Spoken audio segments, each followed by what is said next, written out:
ఈ పాయింట్ని ఇలా నీట్గా పేస్ట్ చేసుకొని ఫస్ట్ ఇలా కర్వ్ని అయితే మార్కింగ్ చేసేసుకోవాలి. చూడండి ఇక్కడ మనకి కొంచెం అనేది డిస్టెన్స్ వచ్చింది, సో ఏం ప్రాబ్లం లేదండి. సో ఇలానే నీట్గా మార్కింగ్ చేసేసుకోవాలి. ఇప్పుడు ఫస్ట్ మనము ఇక్కడ నుంచి మిడ్ పాయింట్ అనేది ఫైండ్ అవుట్ చేయాలి. చూడండి ఇక్కడ మనకి ఫుల్ షోల్డర్ మెజర్మెంట్ ఏదైతే క్రాస్ చేసుకున్నామో ఇక్కడ నుంచి మనం ఎగ్జాక్ట్గా ఇలా నీట్గా ఫోల్డింగ్ చేసుకుంటే మనకి మిడ్ పాయింట్ అనేది వచ్చేస్తుంది. ఇప్పుడు ఇక్కడ నుంచి ఎగ్జాక్ట్గా బ్యాక్ పార్ట్ లెంత్ ఎంత ఉందో దానికి +1 మార్జిన్ తీసుకొని మార్క్ చేసుకోవాలి. చూడండి మనకి ఎగ్జాక్ట్గా 14.5 ఇంచెస్ అయితే ఉంది. 14.5 ఇంచెస్కి 1 ఇంచ్ అనేది ఎక్స్ట్రా యాడ్ చేసుకోవాలి మార్జిన్లోకి. ఎందుకంటే కింద మనం కుట్టుకోవడానికి పైన మనము జాయిన్ చేసుకోవడానికి కంప్లీట్గా 1 ఇంచ్ మార్జిన్ కావాలి కాబట్టి ఎగ్జాక్ట్గా +1 యాడ్ చేసుకొని 15.5 ఇంచెస్ దగ్గరికి ఇలా ఒక మార్కింగ్ పెట్టేసుకోవాలి. ఇప్పుడు ఇక్కడ నుంచి ఇక్కడికి ఫస్ట్ ఒక లైన్ అయితే డ్రా చేసుకోవాలి. చూడండి ఎగ్జాక్ట్గా ఫస్ట్ ఒక స్ట్రైట్ లైన్ని ఇలా నీట్గా మార్కింగ్ చేసేసుకోవాలి.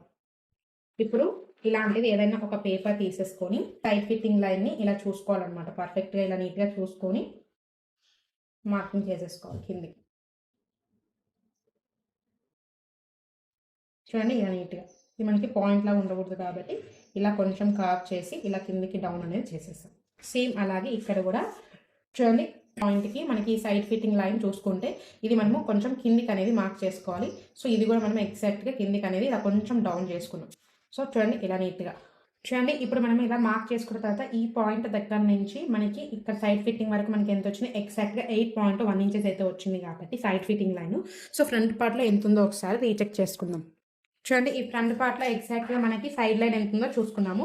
చూడండి ఇక్కడ నుంచి ఇలా నీట్గా ప్లేస్ చేస్తే మనకి ఎంత వచ్చింది, జస్ట్ ఒక 1 పాయింట్ తక్కువైతే ఉంది. చూడండి ఎగ్జాక్ట్గా 8.1 దగ్గరికి ఇక్కడ నేను ఒక మార్కింగ్ చేసేసుకున్న తర్వాత చూడండి మనకి ఏదైతే 8.1 దగ్గరికి మార్క్ చేసుకున్నామో మనకి ఇక్కడ ఏం చేంజ్ చేయకూడదు. జస్ట్ ఇక్కడ నుంచి ఇక్కడికి ఒక పాయింట్ మార్క్ చేసుకున్న తర్వాత ఇప్పుడు ఇలాంటిది ఏదైనా ఒక పేపర్ తీసేసుకొని చూడండి మనకి ఇది సైడ్ ఫిట్టింగ్ లైన్ అనేది ప్రాపర్గా చూసుకొని ఈ పాయింట్ మనకి సైడ్ ఫిట్టింగ్ లైన్ ప్రాపర్గా చూసుకున్న తర్వాత ఇక్కడ ఒక పాయింట్ అలా మార్క్ చేసేసుకోవాలి. చూడండి ఇలా నీట్గా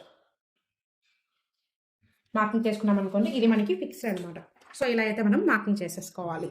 చూడండి ముందు పార్ట్ 1 వీడియోలో జస్ట్ ఈ ప్రిన్సెస్ కట్ షేప్ని ఎలా మార్క్ చేసుకోవాలో మాత్రమే చూపించేస్తాను. ఇక్కడ మనము ఏదైతే ఇక్కడ మార్క్ చేసుకుంటామో దాన్ని ఎలా మార్క్ చేసుకోవాలంటే చూడండి ఇప్పుడు ఇక్కడ నుంచి మనకి ఈ పాయింట్లోకి మీట్ అవ్వాలన్నమాట ప్రిన్స్ షేప్ అనేది ఇక్కడ కట్ చేసేటప్పుడు. సో ఇక్కడ మనము ఇక్కడ స్కేల్తో అడ్జస్ట్ చేసుకోవాలన్నమాట. చూడండి ఇలా నీట్గా ఎక్కడికైతే మనకి ఈ పాయింట్ ఏదైతే ప్రిన్సెస్ కట్లు మీట్ అవుతుందో ఇక్కడ నుంచి ఇలా నీట్గా పాయింట్ అనేది మీట్ చేసేసుకోవాలి. నీట్గా మార్కింగ్ చేసుకుంటే జస్ట్ మనం కట్ చేసుకునేటప్పుడు ఇక్కడ నుంచి డైరెక్ట్గా ఈ పార్ట్ని కట్ చేసేయచ్చు.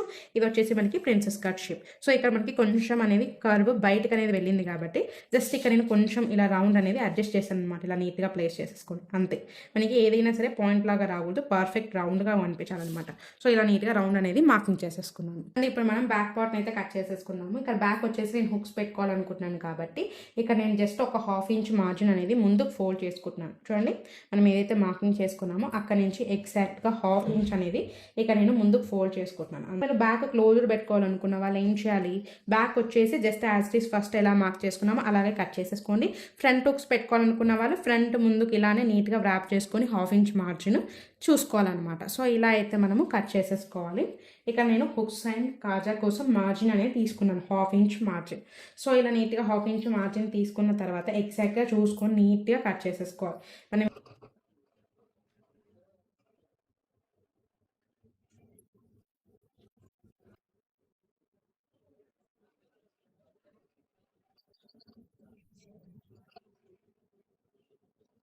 మనకి పర్ఫెక్ట్గా వచ్చింది కదా. సో ఇలా అయితే మీరు మార్కింగ్ చేసేసుకోండి. చూడండి డైరెక్ట్ ఇలా ఫ్రంట్ ప్యాక్ నెక్ ఉండి అంటే మీరు ఎటువంటి డిజైన్ లాంటిది పెట్టుకోకుండా డైరెక్ట్ ఒకటే క్లాత్తో మీరు మార్కింగ్ చేసుకోవాలి అనుకున్న వాళ్ళు ఏం చేయాలి, జస్ట్ ఏదైతే మనం ముందుగా డ్రాఫ్ట్ చేసుకున్నామో సేమ్ అదే ప్రాసెస్లో కట్ చేసుకోవాలన్నమాట. ఇక నేను జస్ట్ ఒక చిన్న చేంజ్ చేద్దాం అనుకుంటున్నాను. ఆల్రెడీ నేను పార్ట్ 1 వీడియోలో డీటెయిల్గా చేశాను. సో మనము ఇక్కడ ఆర్మ్ హోల్ దగ్గర నుంచి కిందికి ఇలా ఇట్లా కొంచెం షేప్ అనేది మార్కింగ్ చేసేసుకున్న తర్వాత ఇక్కడ నుంచి ఇంకొక క్లాత్తో కొంచెం డిఫరెంట్గా డిజైన్ చేయాలనుకుంటున్నాను కాబట్టి ఇక్కడ మనం ప్రిన్సెస్ కట్ షేప్ ఎక్కడికైతే కట్ చేసుకుంటామో అక్కడి నుంచి కొంచెం ఇలా స్వీట్ హార్ట్ షేప్లో కొంచెం డిజైన్ చేయాలనుకుంటున్నాను కాబట్టి ఇలా నీట్గా మార్కింగ్ చేసుకుంటున్నాను. ఒకవేళ మీకు ఇది వద్దు అనుకున్న వాళ్ళు చూడండి స్కిప్ చేయొచ్చు అనమాట. ఇక నేను జస్ట్ డిజైన్ చేద్దాం అనుకుంటున్నాను కాబట్టి చూడండి ఇక్కడ నుంచి ఇలా నీట్గా ప్లేస్ చేసుకొని ఇలా స్వీట్ హార్ట్ షేప్ నెక్ని అయితే ఇలా కిందికి మార్కింగ్ చేసేసుకుంటున్నాను. ఇది కొంచెం డిఫరెంట్ డిజైన్ అనమాట. సో ఇలా నీట్గా మార్కింగ్ చేసుకున్న తర్వాత ఇప్పుడు నేను యాజ్ ఇట్ ఈస్ ఎలా అయితే కట్ చేసుకుంటున్నానో సేమ్ అలాగే మీరు కట్ చేసేసుకోండి.